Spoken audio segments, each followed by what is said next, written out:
ఇరాక్లో ఉన్నటువంటి అమెరికాకి సంబంధించినటువంటి స్థావరాల మీదన, అంటే అమెరికన్ రాయబార కార్యాలయం మీదన, అట్లాగే ఇరాక్లో ఉన్నటువంటి ఇజ్రాయెల్ మొసాద్ కార్యాలయం మీదన దాడి చేసినటువంటి ఇరాన్, ఆ తర్వాతన పాకిస్తాన్లోని బెలూచిస్తాన్ ప్రాంతంలోని తీవ్రవాద శిబిరాల మీదన దాడి చేసింది. తద్వారా నేను స్ట్రాంగ్గానే ఉన్నానని చెప్పే ప్రయత్నం చేసింది.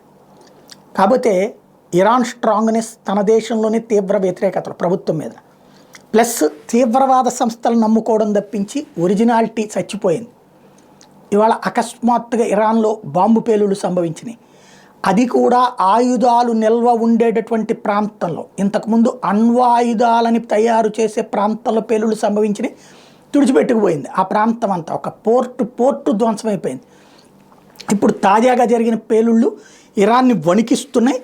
ఏ blast was reported in Iran's Garmsar industrial town in Semnan province. Iranian state media reported that a fighter jet broke the sound barrier. This after Iranian media reported a large explosion in Iran's industrial town. Notable, the latest incidents comes amid escalating tensions in the Middle East. ఓ పక్కన ఇది పాకిస్తాన్ చేయలేదు, ఇజ్రాయెలే చేసి ఉంటుంది, లేదా America అయినా చేసి ఉంటుంది. శబ్దానికి అందనంత వేగంగా ఒక విమానం వచ్చిందంటే సూపర్ సోనిక్ యుద్ధ విమానం అయి ఉంటుంది. అది అమెరికాదో లేకపోతే ఇజ్రాయెల్దో రేపో మాపో బయటకు వస్తుంది. బట్ ఇరాన్ని మాత్రం చావు దెబ్బ తీసింది ఈ పేలుడు.